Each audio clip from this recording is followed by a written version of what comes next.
ఇప్పుడు మనం చాప్టర్ 19 నిన్న స్టార్ట్ చేసాము. కానీ యాక్చువల్‌గా ఆ కాన్సెప్ట్ చెప్పుకుంటూ మళ్ళీ వెనక్కెళ్ళిపోయాం. ఏమీ చెప్పలేదు. అందుకని మళ్ళీ ఫస్ట్ నుంచి ఫ్రెష్‌గా స్టార్ట్ చేసుకుందాం. Chapter 19 emerging political trends in 1977 to 2000. 1977 నుంచి 2000 టైంలో ఇండియాలో ఉన్న పాలిటిక్స్ యొక్క పొలిటికల్ ఆస్పెక్ట్స్ ఎట్లా ఉన్నాయి? ఎట్లా చేంజ్ అవుతూ ఉన్నాయి? ఇవన్నీ చూద్దాం ఒకసారి. పోయిన లెసన్ యొక్క సమ్మరీ నిన్న మనం చెప్పుకున్నాం. ఓకేనా? In this chapter we will look more closely at political events in contemporary India. ఇక్కడ కంటెంపరరీ అనే పదానికి మీనింగ్ ఏంటి అంటే ప్రస్తుతం జరిగే సిచ్యువేషన్స్కి సంబంధించింది అని. కానీ యాక్చువల్గా 1977 టు 2000 అయితే ప్రస్తుతం ఎట్లా అవుతుంది? అది పాస్ట్ కదా. అంటే కంటెంపరరీ అంటే అర్థం ఏంటి అంటే ప్రజెంట్ అని అర్థం కాదు, మనకి చాలా దగ్గరలో జరిగిన సంఘటన అన్నట్టు. ఓకేనా? సో ఈ 1917 టు 2000 టైం అనేది మనకి అంత దూరంగా లేదు. సో ఈ పొలిటికల్ ఈవెంట్స్ అన్నీ కొంచెం కంటెంపరరీ. ఓకేనా? చాలా దగ్గరగా జరిగినాయి మనకి. Many of these events and issues have sharply divided and even polarized the political landscape of the country. ఈ ఈవెంట్స్ అనేవి పొలిటికల్ సిచ్యువేషన్ అనేది పోలరైజ్ అయిపోయింది. పోలరైజింగ్ అంటే అర్థం ఏంటి అంటే గ్రూప్స్గా విడిపోవడం. యాక్చువల్గా పోలరైజింగ్ అంటే రెండు పోల్స్ ఫామ్ అవటం. మామూలు ఎంటిటీ లాగా ఉంటే పోలరైజ్డ్ అనరు. నార్త్ పోలు సౌత్ పోల్ ఇట్లా ఫామ్ అయినాయి అనుకోండి. ఫర్ ఎగ్జాంపుల్ చెప్తున్నాను, పోల్స్ కనిపిస్తున్నాయి అనుకోండి, పోలరైజ్ అయింది అని చెప్తాం. దానికి అర్థం ఏంటి అంటే పీపుల్ అనేవాళ్ళు ఒక గ్రూప్గా కలిసిమెలిసి ఉండకుండా ఒక గ్రూప్ ఏమో ఒకవైపు, ఇంకో గ్రూప్ ఏమో వాళ్ళకి ఆపోజిట్గా ఫామ్ అవుతూ ఉంటుంది. పోలరైజింగ్ అంటే అది. Positive charge negative charge separate అయ్యి దూరంగా ఉంటాయని పోలరైజ్ అని కూడా అంటాం. అట్లని ఒక గ్రూప్ ఆఫ్ పీపుల్ కలిసిమెలిసి ఉండకుండా డిఫరెన్స్ ఆఫ్ ఒపీనియన్ వల్ల ఒకళ్ళేమో ఒక గ్రూప్ లాగా ఫామ్ అవుతారు, ఇంకొకళ్ళేమో వాళ్ళకి ఆపోజిట్ ఐడియాలజీతో ఉంటారు.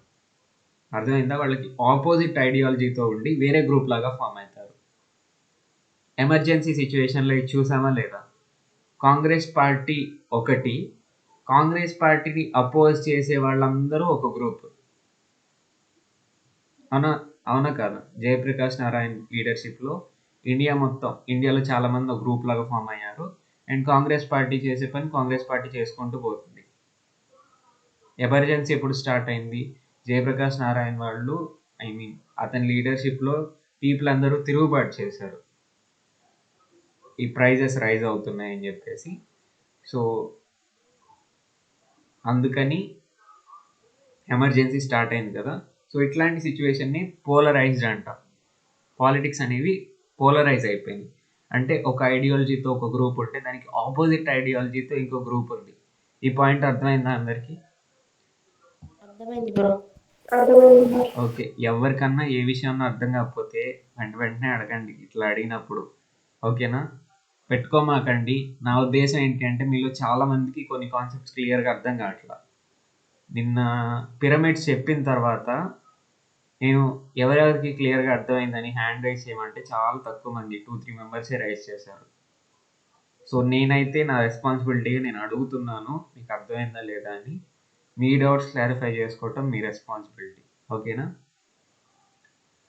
We will see the transformation of the party system with the emergence of competitive multi-party system. అప్పటి వరకు ఏం జరిగింది? 3 ఎలక్షన్స్ జరిగితే 3 ఎలక్షన్స్లో కాంగ్రెస్ పార్టీ రావటం వల్ల ఏమన్నారు? సింగిల్ పార్టీ డామినెన్స్ అన్నారు. ఓకేనా? సింగిల్ పార్టీ డామినెన్స్ పోయి ఈ 1977 టు 2000 టైంలోనే సింగిల్ పార్టీ డామినెన్స్ పోయి మల్టీ పార్టీ సిస్టమ్ అనేది వచ్చింది. ఓకేనా? As a result of this change in the party system, no single party was able to form a government on its own and we have series of coalition governments. మనం ఏం చెప్పుకున్నాం? పద్దాకలు కాంగ్రెసే వస్తుంది అనుకున్నాం. కానీ ఎమర్జెన్సీ ఆ టైంకి వచ్చేటప్పటికి కాంగ్రెస్కి అపోజిషన్ అనేది బాగా పెరిగిపోయింది. సో పీపుల్కి కూడా కాంగ్రెస్ అంటే కొంచెం అవర్షన్ వచ్చింది, అంటే ఇష్టం తగ్గిపోయింది, కోపం వచ్చేసింది. సో ఆబ్వియస్లీ మిగతా పార్టీసే విన్ అయితే నెక్స్ట్ ఎలక్షన్స్లో అనేది మనకు అర్థం అవుతుంది. కాకపోతే నెక్స్ట్ ఎలక్షన్స్లో మిగతా పార్టీస్ విన్ అయినా మిగతా పార్టీస్ అనేవి నేషనల్ లెవెల్లో లేవు. ఇప్పటి వరకు కాంగ్రెస్ ఒక్కటే మ్యాక్సిమం నేషనల్ లెవెల్లో ఉంది. మిగతా పార్టీస్ అన్నీ రీజనల్ రీజనల్ లెవెల్లోనే ఉన్నాయి. 2 స్టేట్స్, 2, 3 స్టేట్స్ లేకపోతే ఒక స్టేట్ ఇట్లానే ఉన్నాయి. కాబట్టి మనం అనుకున్నాం కదా కోయలేషన్ అని చెప్పేసి. దేనికి కూడా మెజారిటీ సీట్స్ రావు. అంటే 50% కంటే ఎక్కువ సీట్స్ రావు.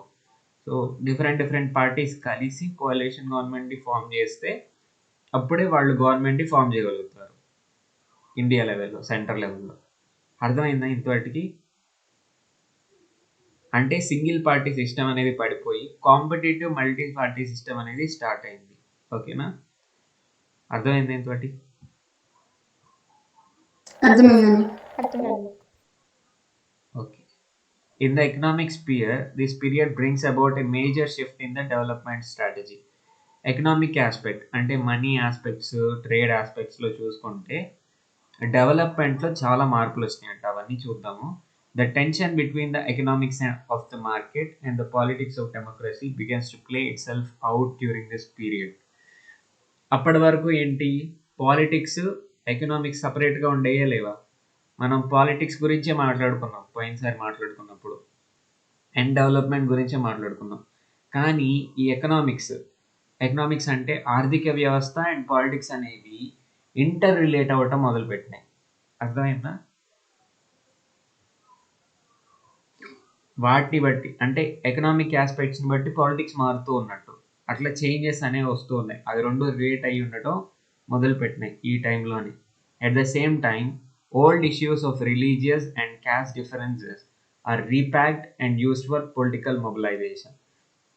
మొన్నటి వరకు ఈక్వాలిటీ అన్నారు, ఇప్పుడేమో రిలీజియన్ని, క్యాస్ట్ని బేస్ చేసుకొని పాలిటిక్స్ నడపటం మొదలుపెట్టారు. ఇప్పుడు అంతే కదా రన్ అయ్యేది, అవునా కదా చెప్పండి? ఇప్పుడు కూడా రీజియన్, రిలీజియన్, క్యాస్ట్ దీన్ని బేస్ చేసుకొని పాలిటిక్స్ని నడుపుతున్నారు ఇండియాలో. యాక్సెప్ట్ చేస్తున్నారా లేదా? యాక్సెప్ట్ చేసేవాళ్ళు ఒకసారి హ్యాండ్ రైజ్ చేయండి. రిలీజియన్, క్యాస్ట్ దీన్ని బేస్ చేసుకొని పాలిటిక్స్ నడుపుతున్నారు. సో ఈ ట్రెండ్ అనేది మీ అందరికీ తెలుసు, ఇదంతా ఓకేనా, అర్థం చేసుకునే ఏజ్ వచ్చేసింది. సో ఇట్లా నడపటం అనేది ఈ టైంలోనే స్టార్ట్ అయిందంట. ఓకేనా? This chapter will examine these issues of contemporary period with reference to their impact on fundamental values of constitution like democracy, unity and integrity, and social and economic change. ఈ చాప్టర్లో మనం ఈ విషయాలన్నీ గురించి కంటెంపరీ ఇష్యూస్ అంటే contemporary అనే పదం ఎందుకు వాడారో ఇప్పుడు అర్థమైందా? ఇప్పుడు జరిగే చాలా ట్రెండ్స్, ఫర్ ఎగ్జాంపుల్ కోalition గవర్నమెంట్స్ ఇప్పుడు ఫామ్ అవుతున్నాయి, అండ్ ఈ క్యాస్ట్ని, రిలీజియన్ని బేస్ చేసుకొని పొలిటికల్ మొబిలైజేషన్ చేస్తున్నారు. ఇవన్నీ దేని వల్ల జరుగుతున్నాయి, ఎక్కడి నుంచి స్టార్ట్ అయినాయి అంటే ఈ టైంలో నుంచే స్టార్ట్ అయినాయి. కాబట్టే కంటెంపరీ అన్నారు. అవి అర్థం చేసుకుంటే ఇప్పుడు జరిగే సిచ్యువేషన్స్ మనకు అర్థం అవుతాయి కదా, అందుకని కంటెంపరీ అన్నారు. సో ఈ ఇష్యూస్, ఈ టైంలో జరిగిన ఇష్యూస్ మన డెమోక్రసీ యొక్క fundamental values like unity, integrity, democracy, social and economic change, వీటికి ఎంత ఇంపాక్ట్ ఉంది అంటే ఆ టైంలో జరిగిన సంఘటనల వల్ల, సిచ్యువేషన్ వల్ల ఈ డెమోక్రసీ యొక్క వాల్యూస్కి ఇంపాక్ట్ ఎట్లా పడింది అనేది కూడా ఈ లెసన్లో తెలుసుకుందాం. Both teachers and students are sure to have their own views on the events of this period depending upon their convictions. టీచర్స్కి, స్టూడెంట్స్కి కూడా డిఫరెంట్ ఒపీనియన్స్ అనేవి ఉంటాయి. ఎప్పుడైనా లైఫ్లో ఎవరి ఒపీనియన్స్ వాళ్ళకు ఉంటాయి. ఓకేనా? ఎవరి ఒపీనియన్స్ వాళ్ళకు ఉంటాయి. వాళ్ళకి తెలిసిన దాన్ని బట్టి వాళ్ళు ఒక ఒపీనియన్ని ఫామ్ చేసుకుంటారు. వీలైతే మీ ఒపీనియనే గొప్ప అన్నట్టు మీరు వీలైతే కన్వే చేయగలగాలి. గొప్ప అన్నట్టు కాదులే, మీ ఒపీనియన్ ఎందుకు కరెక్ట్ అని మీరు అనుకుంటున్నారో మీరు కన్వే చేయగలగాలి. మీరు కన్వే చేసి ఎక్స్ప్లెనేషన్ చేసిన తర్వాత ఒప్పుకుంటే వాళ్ళు ఒప్పుకుంటారు, లేదా వాళ్ళ కన్విక్షన్ వాళ్ళకే మిగిలిపోనివ్వాలి. అంతేగాని ఒక ఫోర్స్తో మన ఆలోచనని వాళ్ళ మీద రుద్దకూడదు, ఎవరి మీదైనా కానీ. లైఫ్లో గుర్తుపెట్టుకోండి, మీ కన్విక్షన్ని మీరు చెప్పి, అంటే మీ ఆలోచనని లేదా ఒపీనియన్ని మీరు చెప్పి దాన్ని ఎక్స్ప్లెయిన్ చేసి ఆ ఎక్స్ప్లెనేషన్తో వాళ్ళు నమ్మి యాక్సెప్ట్ చేస్తే ఓకే, లేదంటే వాళ్ళ కన్విక్షన్ వాళ్ళకు ఉండనివ్వండి. మీరేమి ఇంకా అంత టెన్షన్ పడిపోయి మీ ఆలోచనని వాళ్ళకి తప్పకుండా వాళ్ళు మీ ఆలోచననే ఫాలో అవ్వాలని చెప్పేసి ఫీల్ అవ్వకూడదు. ఓకేనా? But it is suggested that everyone should try to understand the perspective of others with an open mind and also express there own views with care not to offend other people. ఇట్లాంటి సిచ్యువేషన్లో ఏంటి అంటే other person యొక్క point of వ్యూలో ఆలోచిస్తే మనకి ఈ situation అనేది కొంచెం కూల్ అవుతుంది. ఓకేనా? అదర్ పర్సన్ యొక్క పాయింట్ ఆఫ్ వ్యూలో కూడా మనం ఆలోచించి వాళ్ళ ఆలోచనలకు కూడా మనం రెస్పెక్ట్ ఇవ్వాలి. అండ్ మన వ్యూస్ని షేర్ చేసుకొని వాటిని ఎక్స్ప్లెయిన్ చేసేటప్పుడు కూడా ఎదుటి వాళ్ళు ఎవరు బాధపడకుండా ఉండేటట్టు ఎక్స్ప్రెస్ చేయాలి అని చెప్పేసి చెప్తున్నారు. ఎదుటి వాళ్ళు హర్ట్ అవ్వకుండా ఉండేటట్టు చూసుకోవాలి అన్నట్టు. The developments discussed in this chapter have important bearing on the nature and the future of democratic institutions, and we should try to understand their various dimensions. So ఈ చాప్టర్లో చెప్పే విషయాలు చాలా గట్టి విషయాలు యాక్చువల్గా. మన నేషన్ యొక్క ఫ్యూచర్ అంటే మన నేచర్లో ఉన్న డెమోక్రసీ యొక్క ప్రస్తుతమైన సిచ్యువేషన్ అంటే ప్రస్తుత నేచర్ అండ్ దాని యొక్క ఫ్యూచర్ కూడా ఈ విషయాల మీదే డిపెండ్ అయింది. కాబట్టి ఈ విషయాల్ని వివిధ దృష్టికోణాల్లో మనం చూడాలి, వేరియస్ డైమెన్షన్స్లో మనం చూస్తూ ఉండాలి. The maturity of our democracy depends upon how we conduct these discussions. ఈ డిస్కషన్స్ అనేవి ఈ జరిగిన సంఘటనల గురించి, జరుగుతున్న సంఘటనల గురించి మనం ఎన్ని విధాలుగా ఎన్ని డైమెన్షన్స్లో ఆలోచిస్తామో, ఎట్లా డిస్కస్ చేస్తామో అనేది మన డెమోక్రసీ యొక్క మెచ్యూరిటీని నిర్ణయిస్తుంది. ఓకేనా? ఇంతవరకు అర్థమైందా అందరికీ?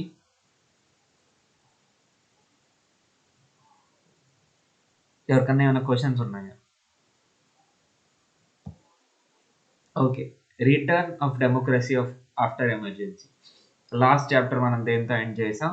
ఎమర్జెన్సీతో ఎండ్ చేసాం. ఓకేనా? So the period between 1975 to 1985 was a testing time for Indian democracy.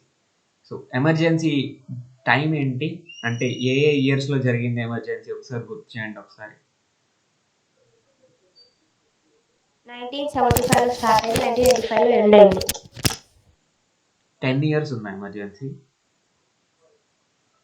ఒక్కసారి గుర్తు తెచ్చుకోండి. నాకు ఇది వాళ్ళు ఎమర్జెన్సీ గురించి ఇవ్వలేదు, ఇది పోయిన లెసన్లో చెప్పుకున్నాం. Emergency starting year, ending year.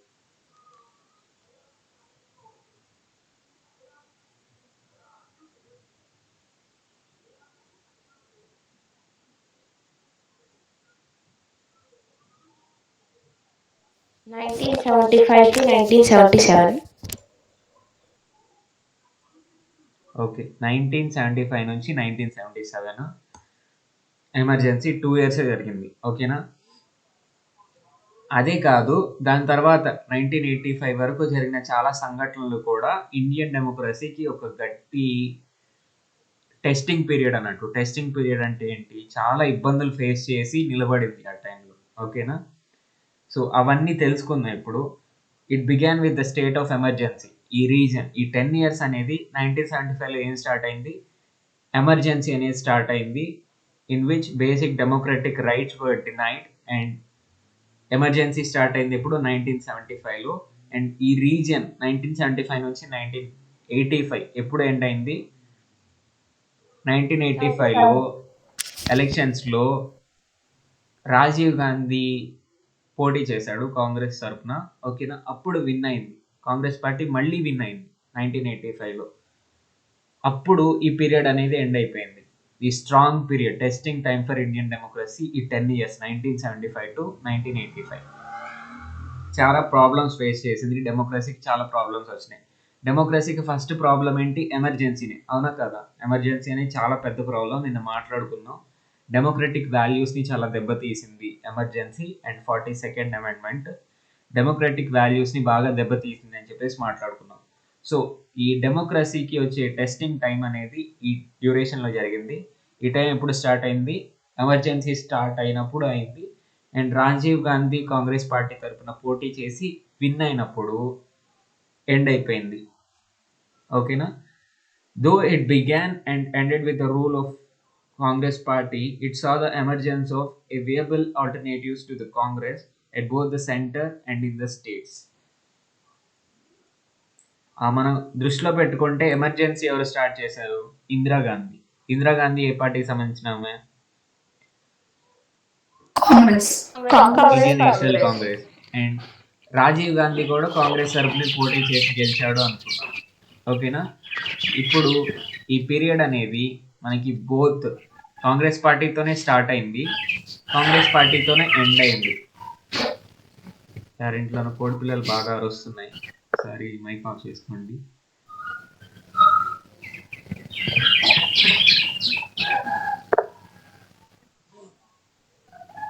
Mic off చేసుకోండి.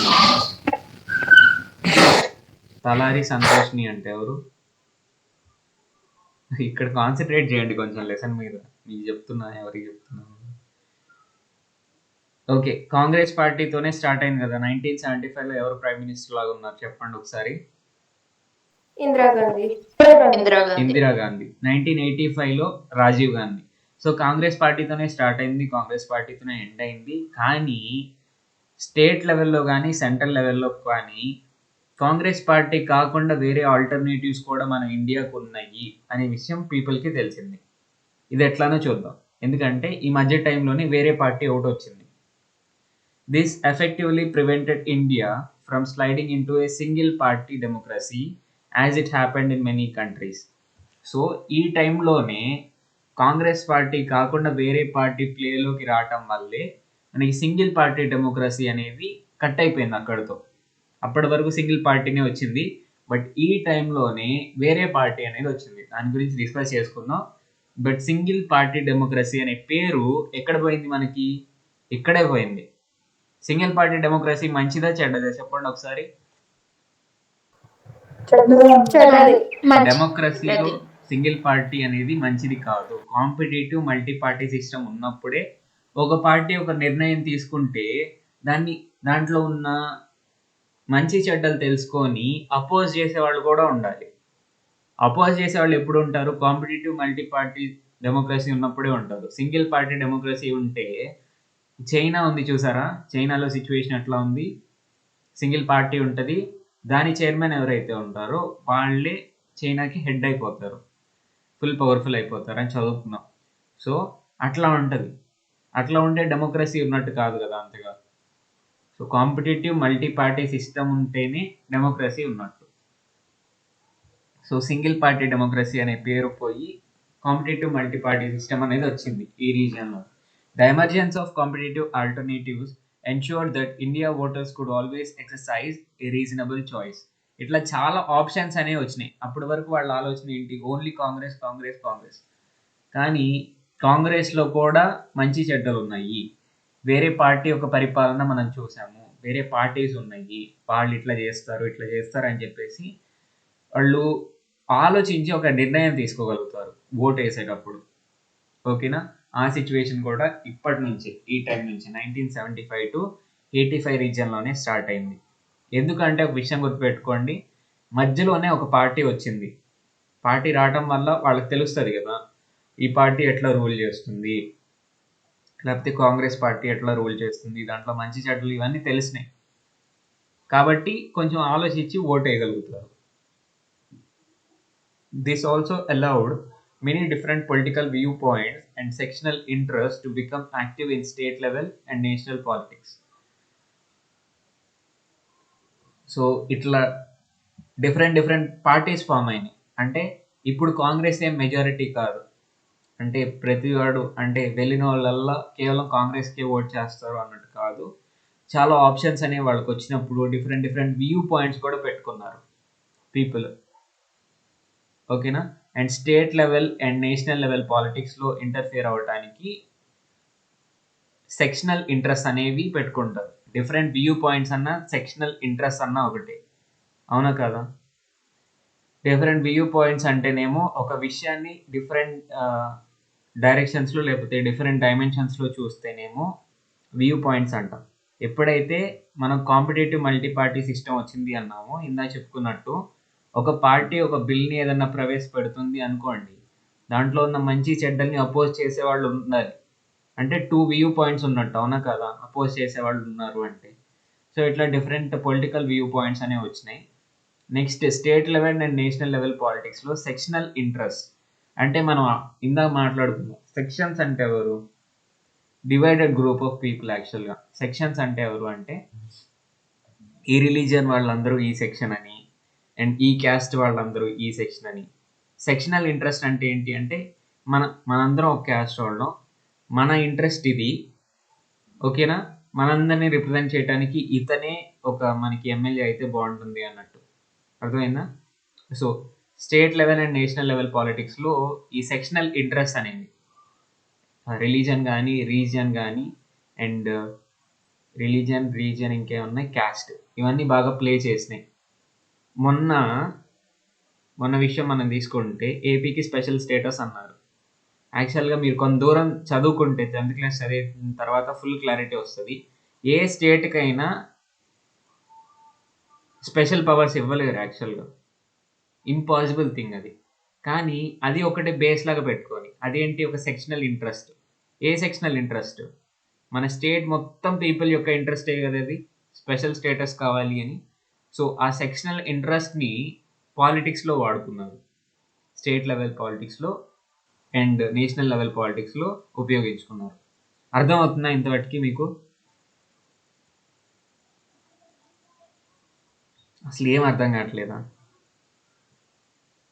సెక్షనల్ ఇంట్రెస్ట్ చెప్పండి ఒకసారి. మిగతా వాళ్ళ పరిస్థితి ఏంటి? ఎవరికన్నా అర్థమైందా? అసలు అర్థమైన వాళ్ళు ఉన్నారు ఒకళ్ళన్నా? అన్న సెక్షనల్ ఇంట్రెస్ట్ ఒకసారి చెప్పండి అన్న. నువ్వు చెప్పావు బ్రో, నేను విన్నాను. నేను మిగతా వాళ్ళ పరిస్థితి అడుగుతున్నాను, కొంచెం వెయిట్ చేయి. ఎవరికన్నా అర్థమైందా అసలు? ఎక్స్ప్లెయిన్ చేయాలి. ఏం ఎక్స్ప్లెయిన్ చేయాలి ఆ ఫ్రెండ్? లాస్ట్ లో ఒక పాయింట్ ఉంది కదన్నా. నేనేం అడుగుతున్నాను, ఎవరికన్నా అర్థమైందా? అర్థమైన వాళ్ళు ఒకళ్ళన్నా ఉన్నారా? ఎవరికి అర్థమైందా హ్యాండ్ రైజ్ చేయండి ఒకసారి.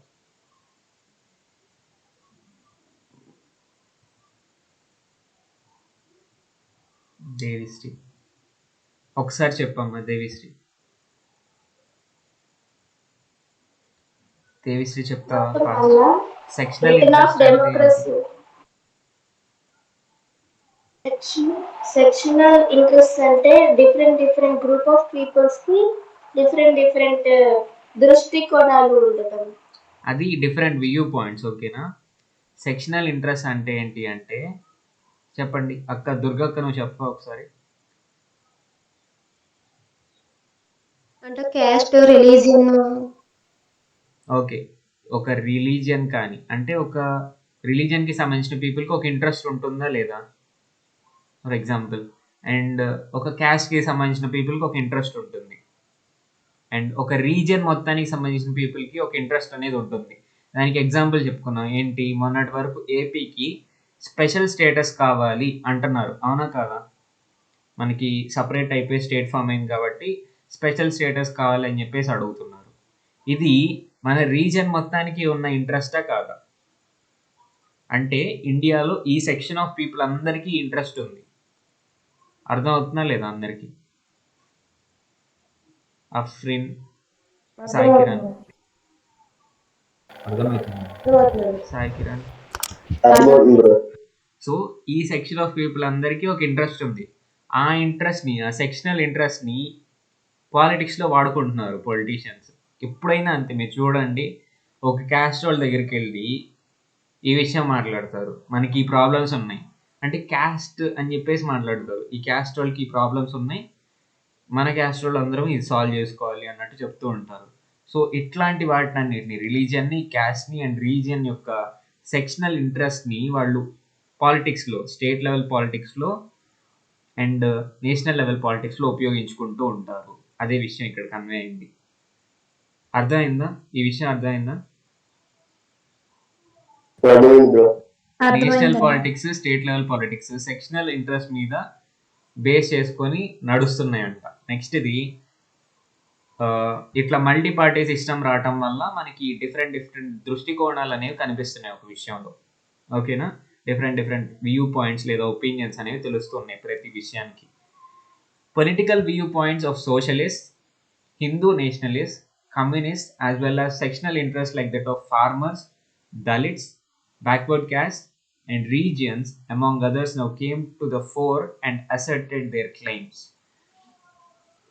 వాళ్ళ వ్యూ పాయింట్స్ని చెప్తున్నారు అండ్ వాళ్ళ సెక్షనల్ ఇంట్రెస్ట్ని కూడా చెప్తున్నారంట. క్లెయిమ్ చేయటం అంటే చెప్పటం, ఓకేనా. View point, political view points of socialist అంటే ఎవరు? సోషలిజం గురించి మాట్లాడుకున్నాం కదా. సో అట్లా సోషలిజంని ఫాలో అయ్యే వాళ్ళు, యాక్సెప్ట్ చేసే వాళ్ళని మనం సోషలిస్ట్ అంటాం. ఈ సోషలిస్ట్, హిందూ నేషనలిస్ట్ అంటే మీనింగ్ ఏంటి అంటే ఇండియాని ఒక సెక్యులర్ కంట్రీ లాగా ట్రీట్ చేయకుండా ఇది హిందూ కంట్రీ అనే ఫీలింగ్ ఎవరికైతే ఉంటుందో వాళ్ళు హిందూ నేషనలిస్ట్, ఓకేనా. ఇది హిందూస్ యొక్క కంట్రీ, మిగతా వాళ్ళందరూ తర్వాత వచ్చిన వాళ్ళు, వాళ్ళ కంట్రీ కాదు ఇది అనే ఫీలింగ్ ఎవరికైతే ఉంటుందో వాళ్ళు హిందూ నేషనలిస్ట్, ఓకేనా. వాళ్ళ యొక్క వ్యూ పాయింట్స్. కమ్యూనిస్ట్ అంటే మాట్లాడుకున్నాం. కమ్యూనిజంకి సోషలిజంకి డిఫరెన్స్ చెప్పాలి ఇప్పుడు ఎవరన్నా.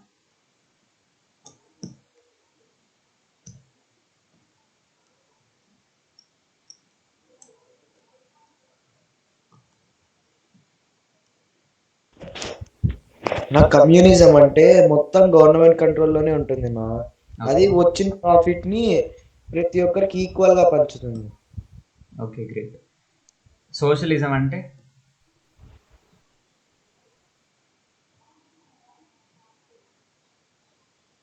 ఈజీ యాక్చువల్గా. ఇండియన్ సోషలిజంని ఫాలో అవుతుంది కదా. మొత్తం కంట్రోల్ గవర్నమెంట్ చేతిలో ఉండదు, మనకి ఫ్రీడమ్ ఉంటుంది, మనము బిజినెస్ చేసుకోవచ్చు. ఆ ప్రాఫిట్ కనుక 5 lakhs కంటే ఎక్కువ ఉన్న కాడ నుంచి మనం ట్యాక్స్ పే చేయాలి. అర్థమవుతుందా? సో కానీ గవర్నమెంట్ కంట్రోల్లో కూడా కొన్ని ఫ్యాక్టరీస్ ఉంటాయి అండ్ కొంత కంట్రోల్ అనేది గవర్నమెంట్ చేతిలో ఉంటుంది. దాంట్లో వచ్చిన ప్రాఫిట్ని కూడా ప్రజలకి ఖర్చు పెడుతుంది, ఓకేనా. ఇది కమ్యూనిజం, సోషలిజం అంటే. ఎవరన్నా కొంచెం క్లియర్గా చెప్తారా?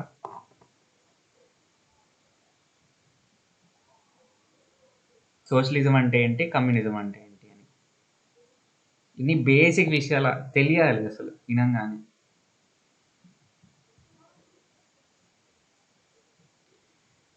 ఏంటి ఇంతసేపు ఆలోచిస్తున్నారు? కోనాదేవి చెప్పమ్మా, హ్యాండ్ రైజ్ చేసావేంటి?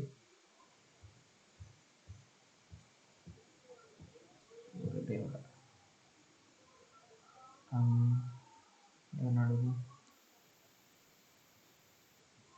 ఆశ్రిత చెప్పమ్మా ఒకసారి, సోషలిజం అంటే ఏంటి, కమ్యూనిజం అంటే ఏంటి?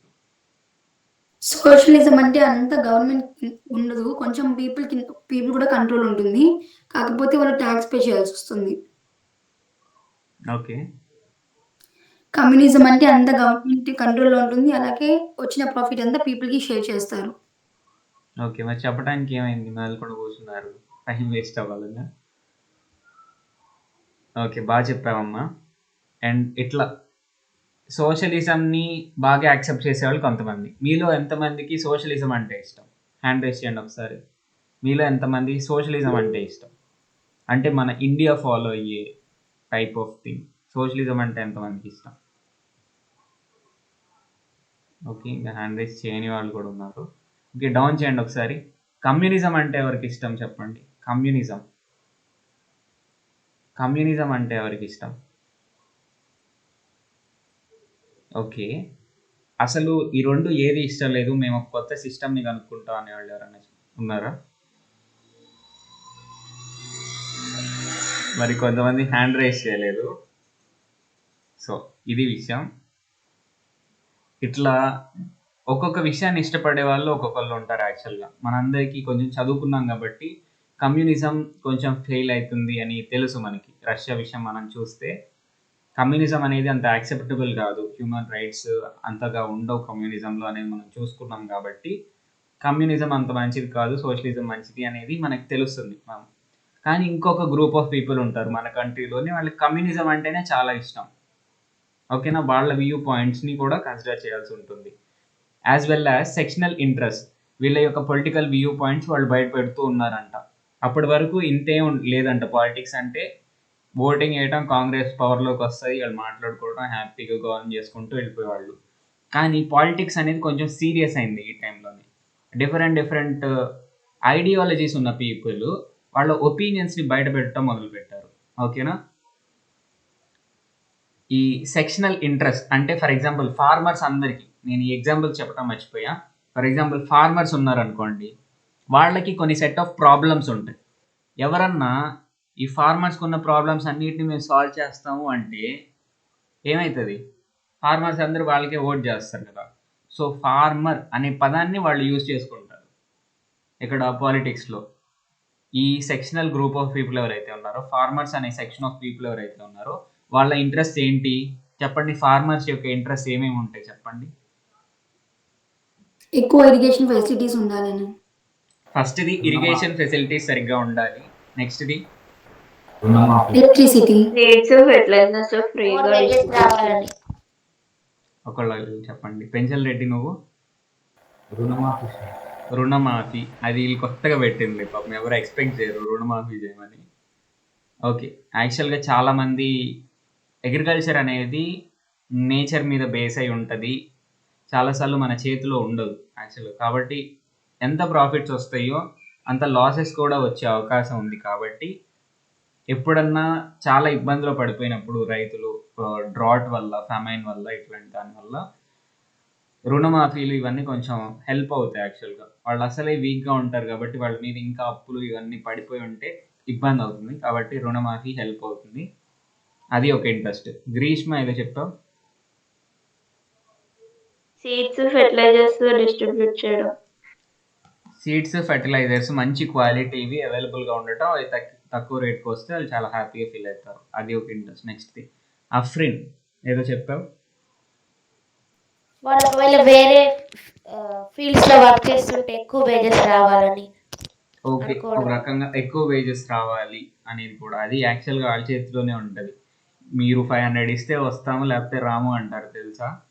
అట్లా ఉంటే ఇంకా అది గవర్నమెంట్ కంట్రోల్లో అంతేం ఉండదు. ఇప్పుడు ఆంధ్రప్రదేశ్లో ఉన్న సిచ్యువేషన్ అయితే ఇది.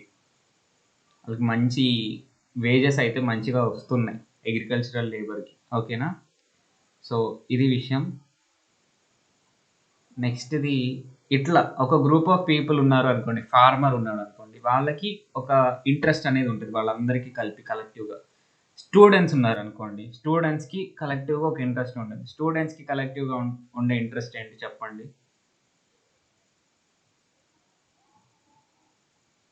స్టూడెంట్స్కి అందరికీ కలెక్టివ్గా ఉండే ఇంట్రెస్ట్ అంటే వాళ్ళు డెవలప్మెంటల్ గోల్ అని కూడా చెప్పొచ్చు కదా. ఇంట్రెస్ట్ అంటే scholarships. Quality of education.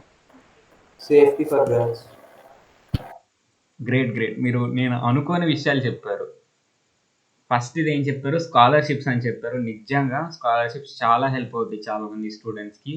నెక్స్ట్ది girls యొక్క సేఫ్టీ అండ్ యాంటీ ర్యాగింగ్ ఇట్లాంటివన్నీ. కాకపోతే నాకు మైండ్లో వెంటనే ఏమొచ్చిందంటే సరిగ్గా టీచ్ చేసే టీచర్ ఉండాలి అన్నట్టు. ఓకేనా? సో అది ఫస్ట్ ప్రాబ్లం అసలు. అది లేకపోతే చదివే రాదు కదా అసలు. సో సిస్టమ్ అనేది పర్ఫెక్ట్గా ఉండాలి, టీచ్ చేయటం సరిగ్గా ఉండాలి అనేది. సో ఇది స్టూడెంట్స్ అనే గ్రూప్ ఆఫ్ పీపుల్కి ఉండే ఇంట్రెస్ట్. ఓకేనా? ఇట్లా డిఫరెంట్ గ్రూప్స్ ఆఫ్ పీపుల్కి డిఫరెంట్ ఇంట్రెస్ట్ ఉండే విషయం ఉంటాయి అనే విషయం మీకు అర్థమైంది కదా. ఆ ఇంట్రెస్ట్ని వీళ్ళు పాలిటిక్స్లో యూజ్ చేసుకుంటారు. మీరు ఒక్కసారి మీ ఎన్వైరన్మెంట్ని అబ్జర్వ్ చేయండి, పొలిటికల్ అట్మాస్ఫియర్ని గమనించండి. ఇప్పుడు ఈ విషయం విన్న తర్వాత గమనించండి, ప్రతి ఆస్పెక్ట్ ఆఫ్ సెక్షనల్ ఇంట్రెస్ట్ని పాలిటిక్స్లో విపరీతంగా ఉపయోగించేసుకుంటారు. మదర్ని అదేంటి లేడీస్కి ఉండే సెక్షనల్ ఇంట్రెస్ట్ ఏంటి దాన్ని, ఫార్మర్స్, దళిత్స్ అంటే ఎవరు?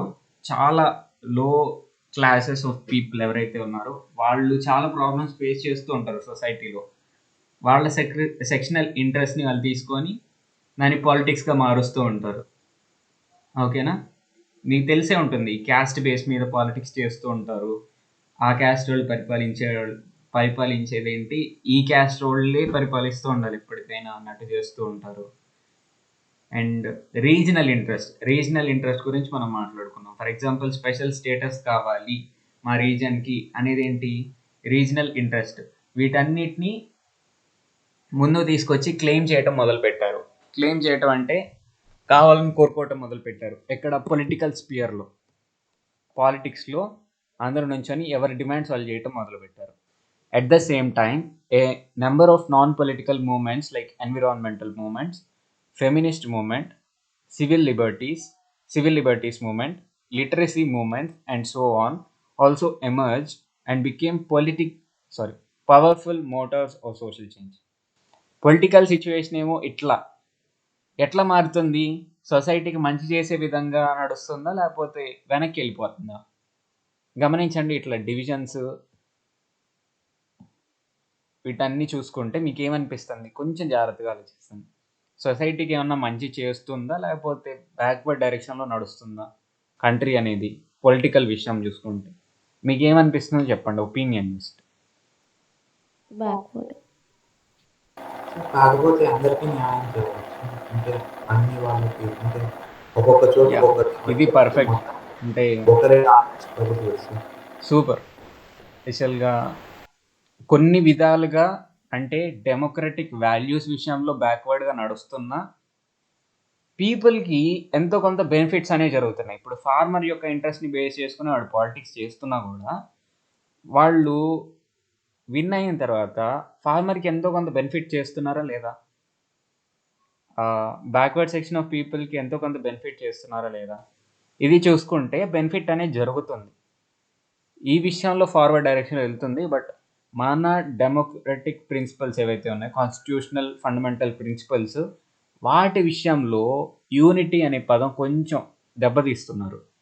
అంటే అందరం ఇండియన్సే అన్న నేషనలైజ్డ్ ఫీలింగ్ క్రియేట్ చేయకుండా పీపుల్ని ఎక్కడెక్కడ డివైడ్ చేస్తున్నారు, క్యాస్ట్ అని, రీజియన్ అని, ఇట్లా. ఈ విషయాన్ని జస్ట్ ఆలోచించండి, ఓకేనా? నా ఒపీనియన్ ఇది చెప్పాను అంతే. సో ఇట్లా నడుస్తుంటే, పొలిటికల్ సిచ్యువేషన్ అట్లా నడుస్తుంటే, నాన్ పొలిటికల్ ఉద్యమాలు చాలా జరిగినాయి. ఫస్ట్ ఎన్విరాన్మెంటల్ మూమెంట్స్, డ్యామ్స్ గురించి మీరు చదువుకున్నారా ఇదివరకు? నర్మదా బచావో ఆందోళన్ చదివారా ఏమన్నా? చదవలేదు. లేదన్నా. ఓకే. ఎన్విరాన్మెంటల్ మూమెంట్స్ అనేవి జరిగినాయి. ఎన్విరాన్మెంట్ని ప్రొటెక్ట్ చేయాలి అన్నట్టు ఉద్యమాలు జరిగినాయి. నెక్స్ట్ ది ఫెమినిస్ట్ మూమెంట్స్ జరిగినాయి. అంటే ఆడవాళ్ళకి ఈక్వల్ రైట్స్ ఉండాలి అని చెప్పి కాన్స్టిట్యూషన్లో ఈక్వాలిటీ అనే పదం ఇచ్చేశారు. దేశంలో ఉన్న ప్రతి మనిషికి ప్రతి మనిషి ఎవరు గొప్ప కాదు, ఎవరు తక్కువ కాదు, అందరు ఈక్వల్ కాన్స్టిట్యూషన్ ముందు అని చెప్పారు. కానీ ఉమెన్ ఫేస్ చేసే డిస్క్రిమినేషన్ చాలా ఉంది, ఇప్పటికి కూడా చాలా ఉంది. After nearly more than 70 years of independence తర్వాత చాలా ప్రాబ్లమ్స్ ఇంకా ఫేస్ చేస్తూనే ఉన్నారు ఉమెన్. సో దానికోసం ఫెమినిస్ట్ అంటే ఆడవాళ్ళ బెనిఫిట్స్ కోరుకునే వాళ్ళు అని అర్థమైందా? ఫెమినన్ అంటే అర్థం ఏంటి? గర్ల్ అని అర్థం, ఉమెన్ అని అర్థం, ఓకేనా? ఫెమినిస్ట్ అంటే ఇంకా అంతే, వాళ్ళ బెనిఫిట్ కోరుకునేవాళ్ళు. ఫెమినిస్ట్ అంటే యాక్చువల్గా తెలుగులో చెప్తే కొంచెం డిఫరెంట్గా ఉంటుంది. ఫీమేల్స్ యొక్క బెనిఫిట్స్ కోరుకునేవాళ్ళు, లేకపోతే ఫీమేల్స్ని ఇష్టపడేవాళ్ళు అంటే కొంచెం డిఫరెంట్గా ఉంటుంది చెప్పేటప్పుడు. బట్ యాక్చువల్ మీనింగ్ అది. ఇప్పుడు చేస్తూ ఉంటారు కదా, ఉద్యమాలు చేస్తూ ఉంటారు కదా, ఈక్వల్ రైట్స్ కావాలి, ఈక్వాలిటీ కావాలి, డిస్క్రిమినేషన్ తగ్గిపోవాలి అని చెప్పేసి వాళ్ళందరూ ఫెమినిస్టే, ఓకేనా? ఫీమేల్స్ యొక్క మంచి కోరుకుంటూ ఉంటారు వాళ్ళు. Civil liberties movement. Civil liberties అంటే ఏంటి చెప్పండి ఒకసారి. సివిల్ లిబర్టీస్కి ఎగ్జాంపుల్ మనం మాట్లాడుకున్నాం ఆల్రెడీ. సివిల్ లిబర్టీస్కి ఎగ్జాంపుల్స్ చెప్పండి ఒకసారి. Right to freedom. ఏమన్నావమ్మా? అఫ్రీన్ అనుకుంటా. Right to equality. Equality, freedom of expression, ఇవన్నీ లిబర్టీస్ అంటే ఫ్రీడమ్. లిబర్టీ అన్నా ఫ్రీడమ్ అన్నా ఒకటే. లిబరల్ అంటే లిబరల్గా కరెక్షన్ చేశారా ఏదో అంటారు కదా మీరు, మామూలుగా పేపర్స్ లిబరల్గా కరెక్షన్ చేశారనే పదం వాడతారు కదా మీరు. ఓకే, తెలీదా? సివిల్ లిబర్టీస్ అంటే ఏంటి అంటే ఫ్రీడమ్ ఆఫ్ ఎక్స్ప్రెషన్. మన ఫండమెంటల్ రైట్స్ ఏవైతే ఉన్నాయో అన్ని లిబర్టీస్ యాక్చువల్గా మనకి ఉన్న ఫ్రీడమ్స్, ఓకేనా? వాటి గురించి ఉద్యమాలు జరిగినాయి. ఓకేనా? మనం పేపర్ మీద కాన్స్టిట్యూషన్లో freedom of expression, right to education ఇట్లా పెట్టుకున్నా కూడా చాలాసార్లు అవి ఇంప్లిమెంట్ అవ్వవు కదా. కాబట్టి ఉద్యమాలు జరుగుతూ ఉంటాయి. లిటరసీ మూమెంట్స్, ఓకేనా, చదువుకు సంబంధించినవి, ఎడ్యుకేట్ చేయడానికి, పీపుల్ని ఎడ్యుకేట్ చేయడానికి మూమెంట్స్ జరిగినాయి. And so on also emerged and became powerful Motors of social change. వీటి వల్ల, ఇవి రావటం వల్ల సోషల్ చేంజ్ అనేది చాలా వచ్చింది. ఫర్ ఎగ్జాంపుల్, ఇప్పుడున్న యాడ్స్ చూసుకుంటే బాగానే ఉన్నాయి. మన యాడ్స్ అంటే తెలుసు కదా, మామూలుగా టీవీ చూసేటప్పుడు మధ్య మధ్యలో వచ్చే యాడ్స్, ఇవన్నీ బాగానే ఉన్నాయి. కానీ కొన్నిసార్లు మన గవర్నమెంట్ వాళ్ళు ఇచ్చే యాడ్స్ ఉంటాయి. ఈ మధ్య బాగా స్ట్రాంగ్గా అనిపించిన యాడ్ చెప్పండి మీకు. గవర్నమెంట్ వాళ్ళు ఇచ్చే యాడ్ బాగా సోషల్గా పీపుల్ అందరినీ ఎడ్యుకేట్ చేస్తుంది అనిపించిన యాడ్ ఒకటి చెప్పండి ఎవరన్నా. అడ్వర్టైజ్మెంట్.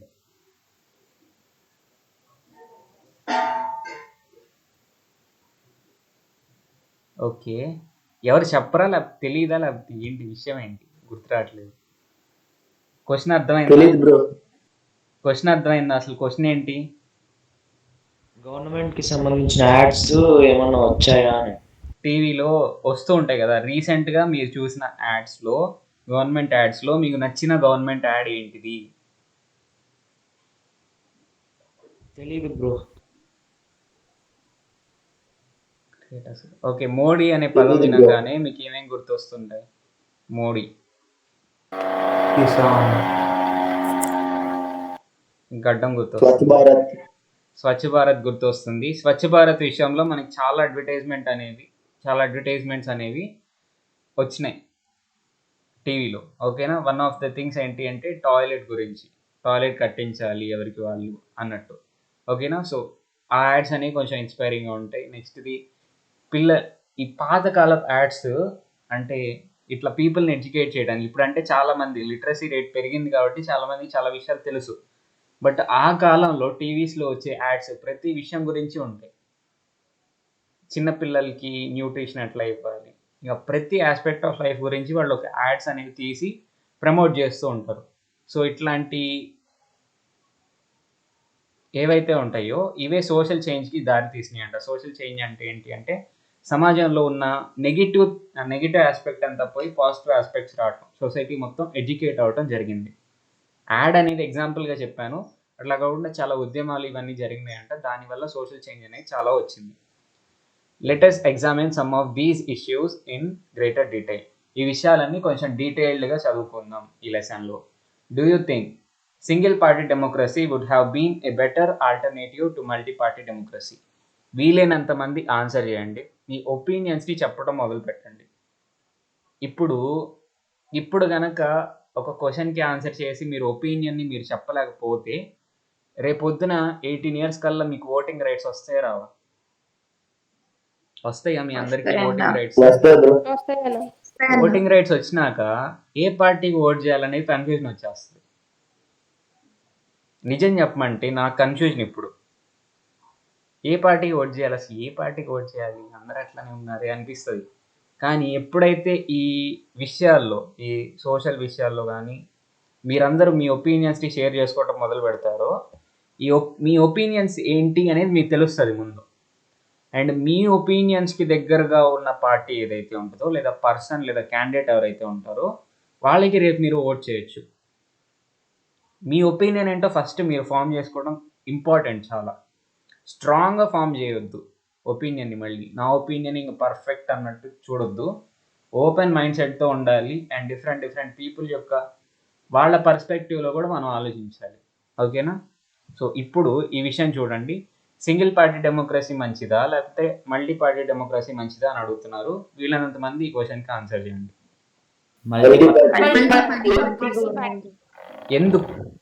ఎందుకంటే మామూలుగా సింగిల్ పార్టీ అయితే Views ఎక్కువ. అంటే అపోజిషన్ ఉండదు సార్. ఏదైనా తప్పు చేసినా అందరూ మ్యూట్ చేసుకోండి. మాట్లాడే వాళ్ళు ఒక్కళ్ళే మైక్ ఆన్ చేసుకోండి.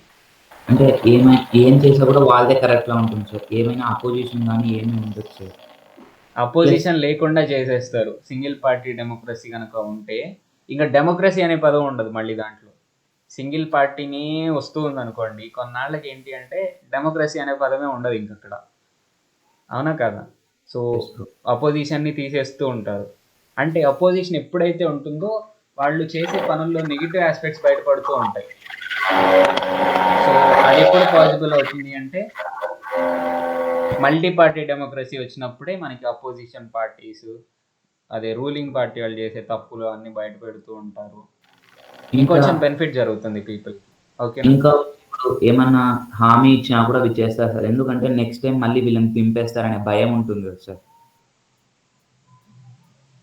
నిజమే. వేరే ఆప్షన్స్ చాలా ఉన్నాయి పీపుల్కి.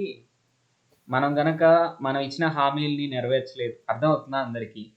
మంచి పాయింట్ చెప్పాడు అబ్బాయి. హామీలు ఇస్తారు కదా మేనిఫెస్టోలు అని చెప్పేసి చెప్తూ ఉంటారు. మేము కనుక రూలింగ్ పార్టీలోకి వస్తే ఇవన్నీ చేస్తాము అని చెప్పేసి చెప్తూ ఉంటారు. ఎప్పుడైతే సింగిల్ పార్టీ డెమోక్రసీ ఉంటుందో నెక్స్ట్ టైం అయినా మనమే వస్తాం, ఇప్పుడు చేయకపోతే నెక్స్ట్ టైం చేయొచ్చు అని చెప్పేసి వాళ్ళు సాగదీస్తూ ఉంటారు, లేకపోతే అసలు చేయకుండా ఉంటారు. ఓకేనా? కానీ ఎప్పుడైతే మల్టీ పార్టీ సిస్టమ్ ఉంటుందో అంటే పొలిటికల్ స్పియర్లో చాలా పార్టీస్ ఎప్పుడైతే ఉంటాయో అప్పుడు పీపుల్కి ఆప్షన్స్ ఉంటాయి.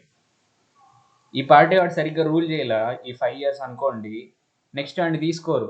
ఎందుకంటే వాళ్ళకి ఆప్షన్ ఉంది, ఇంకొకళ్ళు ఉన్నారు, వాళ్ళని తీసుకుందాం, వీళ్ళ తర్వాత వీళ్ళు బెటర్, ఇంకా వీళ్ళని తీసుకుందాం, వీళ్ళు ఎట్లా సరిగ్గా రూల్ చేయట్లేదు కాబట్టి అని చెప్పేసి ఆప్షన్స్ ఉంటాయి. కాబట్టి వాళ్ళు ఏదైతే ప్రామిజెస్ చేశారో మేము ఇవి చేస్తామని అవి ఇంప్లిమెంట్ చేసేస్తారు. ఆ ప్రెషర్తో ఇంప్లిమెంట్ చేయకపోతే ఏమైంది, నెక్స్ట్ టైం వీళ్ళని రానియరు.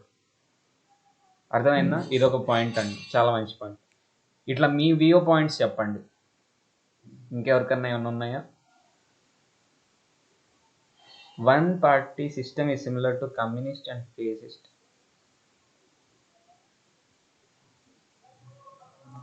యాక్చువల్గా వన్ పార్టీ సిస్టమ్ అనేది కొంచెం ఫేసిజంకి దగ్గరికి వెళ్తుంది. ఫేసిజం అంటే ఏంటి చెప్పండి ఎవరన్నా? అంటే ఒక కింగ్ ఉంటాడనమాట. ఓకే, అయితే ఆ కింగ్ చెప్పిన మాటే ఆ కింగ్ చెప్పిన మాటే అందరు వినాలి, లేకపోతే వినకపోతే వాళ్ళని చంపేస్తాడు, లేకపోతే జైలులో తీసుకొని వేసేస్తాడు. అవును, డిక్టేటర్ అన్నట్టు. కింగ్ అనే పదం కన్నా డిక్టేటర్ అనే పదం బాగా సూట్ అవుతుంది దానికి. సో జర్మనీలో జరిగింది అట్లానే. ఓకేనా? So maybe one party system వస్తే మేబీ ఫేసిజం లాగా మారే అవకాశం ఉంది అంతే. బట్ సిమిలర్ అని చెప్పలేం, కమ్యూనిజంకి ఫేసిజంకి సిమిలర్ అని చెప్పలేం. దారుణమైన క్వశ్చన్ వస్తుంది. బట్ అడిగినందుకు థ్యాంక్స్. బట్ కమ్యూనిజం అంటే వేరు, అది చెప్పుకున్నాం కదా, ఇది ఒక ప్రిన్సిపల్ అంతే. కమ్యూనిస్ట్ ప్రిన్సిపల్తో రన్ అవుతుంటాయి కొన్ని కంట్రీస్. మన కంట్రీ ఏ ప్రిన్సిపల్తో? సోషలిజం ప్రిన్సిపల్తో రన్ అవుతుంది. ఫేసిజం అంటే పాలిటిక్స్కి సంబంధించింది. ఇట్లా ఒక సింగిల్ పార్టీ అనే ఛాన్సాలు వస్తే ఒక అడ్వాంటేజ్ తీసుకున్నాడు అనుకోండి, సింగిల్ పార్టీ పద్దాకులు వచ్చే లీడరు అడ్వాంటేజ్ తీసుకుంటే అది ఫేసిజం లాగా మారే అవకాశం ఉంటుంది. ఇంకా అన్ని వాళ్ళ దాంట్లోకే మార్చేసుకుంటారు సార్, రూల్స్ అని వాళ్ళ కంఫర్ట్ ప్రకారం. ఇప్పుడు ఇందిరాగాంధీ విషయం చూసాం కదా, పాజిటివ్ చేసింది కాదంట్లే, బట్ ఆమె కేసు నుంచి బయటికి రావడానికి డెమోక్రటిక్ ప్రిన్సిపల్ని మార్చేసింది. చూడండి, డెమోక్రటిక్ ప్రిన్సిపల్ ఏంటి? ఫస్ట్ది జ్యుడిషరీ అనేది సపరేట్ ఎంటిటీ లాగా పనిచేస్తుంది అని ఇందిరాగాంధీ ఏం చేశారు, జ్యుడిషరీ సబ్సర్వెంట్ లాగా పనిచేసేటట్టు చేసింది లాలో. ఇది చాలా అట్లా ఉంటుంది పరిస్థితి. కంటిన్యూస్గా ఒకే పార్టీ వస్తుంటే వాళ్ళ కాన్ఫిడెన్స్ లెవెల్ అట్లా ఉండి వాళ్ళకి ఇష్టం వచ్చింది వాళ్ళు చేస్తూ ఉంటారు. ఓకేనా? నాజిజం ఫేసిజం రెండు ఒకటేనా? ఏంటమ్మా? నాజిజం అని ఫేసిజం రెండు ఒకటే, చాలా దగ్గర అయిన. నాజీస్ అంటే ఎవరు? జర్మనీలో ఉన్న ఫేసిస్టులనే నాజీస్ అంటాం. అర్థమైందా? జర్మనీలో ఉండి ఫేసిజం ఒపీనియన్తో ఉండే వాళ్ళని నాజీస్ అంటాం ఆ టైంలో, హిట్లర్ టైంలో. ఓకే. క్యాపిటలిజం అంటే? ఓహో, ఇక్కడ క్యాపిటలిజం ఉందా? నేను ఎవరు అడిగింది? సారీ, నేను ఎప్పుడు ఇంత కన్ఫ్యూజ్ అవుతున్నా కమ్యూనిజంకి క్యాపిటలిజంకి. క్యాపిటలిజం అడిగాడు, కమ్యూనిజం అనే అడిగాడు. సారీ. క్యాపిటలిజం అంటే ఏంటి అంటే ఈ బిజినెస్ పీపుల్ ఎవరైతే ఉంటారో, బిజినెస్ పీపుల్ అంటే పెద్ద పెద్ద ఫ్యాక్టరీస్కి ఓనర్స్, ఎక్కువ మనీ ఎవరి దగ్గర ఉంటాయో వాళ్ళకి ఎక్కువ ఇంపార్టెన్స్ ఉంటుంది గవర్నమెంట్లో, వాళ్ళ కంట్రోల్లో నడుస్తుంది గవర్నమెంట్. దాన్ని క్యాపిటలిజం అంటాం. అర్థమైందా? అర్థమైంది. సింపుల్గా చెప్పాలంటే యుఎస్ఏ అనేది క్యాపిటలిస్ట్ ఐడియాలజీతో ఉంటుంది ఎంతైనా కూడా. యుఎస్ఏ అనేది పైకి అంతగా కనిపించిపోయినా క్యాపిటలిస్ట్ ఐడియాతో ఉంటుంది. అంటే రిచ్ పీపుల్ యొక్క బెనిఫిట్స్ నాలుగు, రిచ్ పీపుల్ అనకూడదు, ఆ కంట్రీకి ప్రాఫిట్స్ తెచ్చిపెట్టేవాళ్ళు అని అర్థం. కంట్రీకి ప్రాఫిట్స్ తెచ్చిపెట్టేవాళ్ళు ఎవరు? ఇండస్ట్రియలిస్టే కదా. వాళ్ళు ఫ్యాక్టరీస్ ఇవన్నీ రన్ చేస్తారు, ఎక్స్పోర్ట్ చేస్తారు, కంట్రీస్కి ప్రాఫిట్ క్యాపిటల్ తెచ్చిపెడుతూ ఉంటారు. క్యాపిటల్ అన్నా మనీ అన్నా ఒకటే, క్యాపిటల్ తెచ్చిపెడుతూ ఉంటారు. వాళ్ళకి ఎక్కువ ఇంపార్టెన్స్ ఇస్తుంది, దాన్ని క్యాపిటలిజం అంటాం. గవర్నమెంట్. ఓకే అన్న. ఓకేనా? So next question, in what ways does a multi-party democracy create favourable conditions for social movements of protest and change? Multi-party system వల్ల పీపుల్ చేసే ప్రొటెస్ట్లకి లేకపోతే ఉద్యమాలకి ఉపయోగం ఏంటి? అంటే ఇప్పుడు అంటే మామూలుగా ఒకటే పార్టీ ఉంటే దానికి సపోర్ట్గా ఎవరు మాట్లాడుతారు? ఒకవేళ గవర్నమెంట్కి ఆపోజిట్గా ఉంటే, అంటే వాళ్ళు చేసే ఉద్యమం అనేది, అంటే అందరు గవర్నమెంట్ ఎమ్మెల్యేసే ఉంటారు కాబట్టి వాళ్ళు మాట్లాడడానికి ఎవరు ఉండరు సార్. అదే ఇక్కడైతే ప్రతిపక్షం అని ఆపోజిట్ లీడర్స్ ఉంటారు సార్, వాళ్ళ తరపున అసెంబ్లీలో మాట్లాడడానికి కానీ ఏమైనా ఛాన్స్ ఉంటుంది? అవునవును. ఎప్పుడైతే సింగిల్ పార్టీనే ఉంటుందో ఇంకా అపోజిషన్ వాళ్ళని అపోజ్ చేయడానికి ఎంతో కొంత భయం వస్తుంది. ఆలోచించుకోండి, ఎంత డెమోక్రసీ అయినా వాళ్ళ కంట్రోల్లోనే ఉంది మొత్తం, కాబట్టి ఎంతో కొంత భయం వస్తుంది. కానీ మల్టీ పార్టీ సిస్టమ్ ఉంటే ఎప్పుడన్నా గవర్నమెంట్లో ఉన్న ఫాల్ట్ని పీపుల్ బయట పెట్టారనుకోండి, ఫర్ ఎగ్జాంపుల్ ఒక గవర్నమెంట్లో ఉన్నప్పుడు నీళ్లు సరిగ్గా రాక వాళ్ళు డ్యాములు తెరవక పంట సరిగ్గా పండలేదు, టైంకి తెరవలేదు డ్యామ్స్, ఏదో కారణం వల్ల అనుకోండి, వాళ్ళు మంచి కారణం వల్లే వాళ్ళు వదలిపోయిన నీళ్ళని పీపుల్ ఏం చేస్తారు? రివోల్ట్ చేస్తారు. మా కడుపులు కూడా నిండాలి కదా అని రివోల్ట్ చేస్తారు. రివోల్ట్ చేస్తే సపోర్ట్గా వెంటనే అపోజిషన్ పార్టీ వాళ్ళు వచ్చి పీపుల్తో జాయిన్ అయిపోతారు. సో వాళ్ళకి కొంచెం కాన్ఫిడెన్స్ అనేది పెరుగుతుంది పీపుల్కి, ఏదన్నా ఉద్యమం చేయడానికి లేకపోతే తిరగబడమని చెప్పట్లేదు, బట్ ప్రొటెస్ట్ చేయడానికి, గవర్నమెంట్ని నిరసించడానికి వాళ్ళకి కొంత కాన్ఫిడెన్స్ వస్తుంది, కొంత సపోర్ట్ అనేది దొరుకుతుంది. క్లియరా అందరికీ? సాయి కిరణ్, నీకు ఇది క్యాపిటలిజం అంటే క్లియరా? క్లియర్. ఓకే, ఇంకేంటి అన్న ఏమన్నా? ఎమర్జెన్సీ పీరియడ్ ఏంటి? నాకు గుర్తున్నంత వరకు 1975 to 1977, ఎక్కువ రోజులు లేదు యాక్చువల్గా, 10 months ఉన్నట్టుంది, 10 or 11 months. రీజన్ అని అఫ్రీన్ చెప్పింది. ఏంటి బ్రో పెన్షన్ రెడ్డి, గుర్తుందా నీకేమన్నా? 21 months అంటున్నా. 21 months, ఓకే, 2 years అయితే. 21 months అన్నా. ఓకే, 1975 నుంచి 77 వరకు ఉందంట. 77లో ఎలక్షన్స్ జరిగినాయి కదా, ఆ ఎలక్షన్స్లో కాంగ్రెస్ గెలిచి ఉండిద్దో ఓడిపోయి ఉండిద్దో చెప్పండి? ఆబ్వియస్లీ ఓడిపోయింది. నెక్స్ట్ ఏం జరిగింది అంటే, రఫ్గా చెప్తాను, లెసన్ ఎట్లని చెప్పలేము కాబట్టి మిగిలిన టైంలో. ఏం లేదు, ఇట్లా అని వేటికి మెజారిటీ రాలేదు. ఇప్పుడు మనం కేవలం ఒక పారాగ్రాఫే చదువుకున్నా కూడా చాలా విషయాలు చెప్పానా లేదా మీకు? ఒక పారాగ్రాఫ్ కాదు, చాలానే చదివానులే. సో చెప్పాను కదా, మీకు ఒక లెసన్ మీద ఫుల్ ఐడియా వచ్చేసి ఉండిద్ది యాక్చువల్గా, కాబట్టి చెప్తున్నాను. ఏం లేదు, రీజనల్ పార్టీసే ఉన్నాయి, నేషనల్ లెవెల్లో పెద్ద పార్టీస్ ఏం లేవు. ఆ టైంలో కాంగ్రెస్ ఒకటే ఉండేది. ఆ కాంగ్రెస్ అంటే ఇంట్రెస్ట్ పోయింది, పీపుల్కి రెస్పెక్ట్ పోయింది, కాబట్టి వేరే పార్టీస్కే ఓట్లు వేశారు. ఏ రీజన్స్లో వాళ్ళు ఆ రీజన్స్లో వేరే పార్టీస్కే ఓట్స్ వేశారు. ఇప్పుడు దేనికి మెజారిటీ రాలా. ఎగ్జాంపుల్ ఏంటి, 35, 34, 31 అని చెప్పుకున్నాం కదా, 100కి 35, 34, 31 వచ్చినాయి అని చెప్పుకున్నాం. ఎవరికి మెజారిటీ రాలేదు అన్నట్టు, ఎవరికి మోర్ దాన్ 50% ఆఫ్ సీట్స్ రాలేదు. ఏ గవర్నమెంట్కి కూడా, ఏ పార్టీకి కూడా మోర్ దాన్ 50% ఆఫ్ ఎంపీస్ లేరు. ఓకేనా? కాబట్టి గవర్నమెంట్ ఎవ్వరూ ఫామ్ చేయలేరు. కాబట్టి చాలా పార్టీస్ కలిసి జనతా పార్టీ అని చెప్పేసి ఒక పార్టీని ఫామ్ చేసినాయి. దాన్ని ఏమంటాం? ఇట్లా ఫామ్ చేయటాన్ని ఏమంటాం చెప్పండి? కోalition అంటాము. అట్లా కోalition గవర్నమెంట్ ఫామ్ చేసి ఒకరిని పిఎంని చేసి కూర్చున్నాయి. 2 yearsలో అది ఏదో ప్రాబ్లం వల్ల ఇట్లా కోalition గవర్నమెంట్తో ప్రాబ్లం ఏంటి అంటే, ఒక దాని మీద నిలబడరు. ఒక పార్టీ వాళ్ళు అనుకోండి, ఒక దాని మీద నిలబడరు. చాలా పార్టీ వాళ్ళు కాబట్టి డిఫరెంట్ వ్యూ పాయింట్స్, వాళ్ళ ఇంట్రెస్ట్లు వాళ్ళకు ఉంటాయి. ఒక దాని మీద నిలబడరు, గొడవలు అయిపోయి ఒక 2 yearsకి ఈ గవర్నమెంట్ పడిపోయింది. జనతా పార్టీ గవర్నమెంట్ మళ్ళీ ఎలక్షన్స్ పెడతారు, మళ్ళీ కాంగ్రెస్ పార్టీ విన్ అవుతుంది. ఓకేనా? ఇట్లా జరుగుతుంది. కాకపోతే ఈ 2 yearsలోనే పీపుల్కి వచ్చిన ఐడియా ఏంటి అంటే, మనం కేవలం కాంగ్రెస్ పార్టీని కాదు, వాళ్ళకి తెలుస్తుంది వాళ్ళ చేతిలోనే పవర్ ఉంది, వాళ్ళు ఏదనుకుంటే వాళ్ళని విన్ చేయగలుగుతారు అని చెప్పేసి ఒక ఐడియా వస్తుంది. ఓకేనా? ఈరోజు లెసన్ వరకు క్లియరా? ఎన్నో క్వశ్చన్స్ ఉన్నాయి. రిషి వచ్చాడా? రిషి